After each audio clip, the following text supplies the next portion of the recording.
I think that physical therapists really needs to start talking to physicians and surgeons a lot more than they are already doing, because who is going to advocate for us but us? One thing I didn't think about being a travel physical therapist is building those connections with the physicians and surgeons in the area. I mean, there are so many healthcare providers that we should be talking to and communicating to because we share patients, but we don't. And that is something I can't wait for once I retire from being a travel physical therapist and be a permanent therapist, is building those relationships with the healthcare workers around my area. Physicians, surgeons, psychiatrists, like psychologists, dentists, like the list goes on and on. You can never have too many connections in healthcare. But I had such an interesting interaction today with a patient. I thought it was kind of weird, but I don't know. Let me know your thoughts and if this has ever happened to you. So one of my patients, I had been talking to them about their partner to come in for physical therapy. And we talked, I screened them. I'm like, great, like just get a referral. They go to their physician specifically asking for a referral for physical therapy.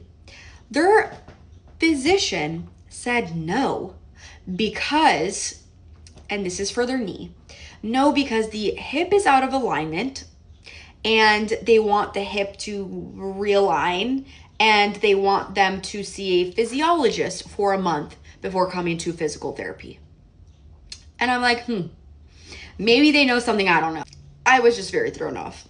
And I'm later on talking to this person about what they're doing with the physiologist.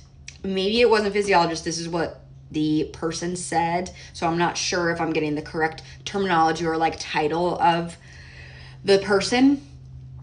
I'm like, okay, what type of exercises are you doing? Like, tell me about it. Like, I'm curious to know what they're doing. And well, I put a yoga block between my knees, squeeze. Okay, just ball squeeze to get your adductors firing. Okay. Put a thing around my legs, push out. Okay, great. Getting some hip abduction. All this is seated, by the way. Lifting knee up. Okay, seated march. And a lot of things like that.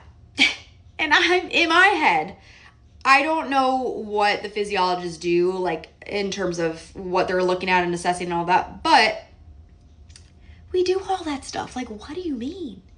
Like, I feel like you just don't know what a physical therapist does at that point, because when it comes to the knee, it's all about the hips. That's what we're focusing on. At least that's what I'm focusing on, are the hips majority of the time. The hips, the calves, the ankles, like everything.